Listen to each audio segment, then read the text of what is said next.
इतनी लंबी लाइन देखने के बाद मैंने डिसाइड करा कि मैं माना द फर्स्ट इंडियन विलेज घूमकर आता हूँ, तब तक लाइन थोड़ी शॉर्ट हो जाएगी। तो मैं बिना देर किए माना गांव के लिए पैदल निकल गया। इस पॉइंट से माना केवल 1.5 किलोमीटर दूर है। 20 से 25 मिनट में मैं माना गांव पहुंच गया। यहाँ के लोकल लोगों से बातचीत करके मुझे पता चला कि इस गांव में भूटिया कम्युनिटी रहती है। यहाँ के लोगों की एज काफी ज्यादा रहती है, जैसे कि ये दादी जी बता रही है।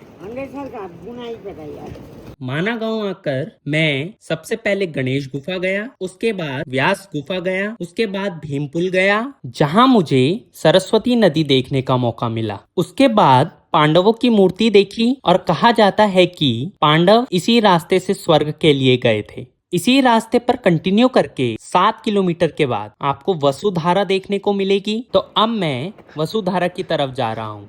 यहाँ जाना हर किसी के बस का नहीं है, क्योंकि रास्ता पथरीला है प्लस टफ चढ़ाई है, बीच में नदी भी पार करनी है। अगर कोई पहली बार ट्रैक कर रहा है तो उसके लिए बहुत खतरनाक है। मेरी एडवाइस है कि वो ना ही करे। तो फिलहाल मैं हाफ वे तक पहुंच चुका हूं और अभी टफ रास्ता आना बाकी है। पहाड़ों पर बर्फ देखकर मन को सुकून और शांति मिल रही है। तो ये देखिए, मैंने पथरीला रास्ता पार कर लिया है। अब नदी पार करने की बारी है। किस्मत अच्छी है कि अभी बरसात का मौसम नहीं है, नहीं तो नदी पार करना काफी ज्यादा मुश्किल होता। सो फाइनली मैंने नदी पार कर ली है और अब चढ़ाई वाला रास्ता बचा हुआ है। वो देखिए गाइस, मैं बहुत ही ज्यादा क्लोज आ चुका हूँ। So finally the last few steps and मैं वसुधारा के नीचे पहुंच जाऊंगा। वसुधारा की खासियत ये है कि इसका पानी पापियों के ऊपर नहीं गिरता है, and you can see that मेरे ऊपर पानी गिर रहा है। यहाँ पर आपको हल्की फुल्की बर्फ भी दिख जाएगी।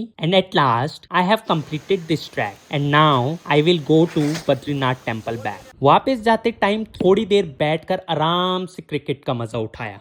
And finally I am back at the temple and मैं फिर से लाइन में लग चुका हूँ। तो अभी 6:15 हो रही है एंड लेट्स वॉच कि कितनी देर में दर्शन होते हैं। लाइन धीरे धीरे बढ़ते बढ़ते 2.5 घंटे के बाद भगवान बद्री विशाल के दर्शन प्राप्त हुए। मंदिर के अंदर वीडियोस बनाना और फोटोज खींचना मना है, नहीं तो मैं आपको भी दिखाता। So finally, my trip is completed and I hope you all are doing good. Meet you in the next track. Till then, like my video, share my video, subscribe my channel. Thank you guys.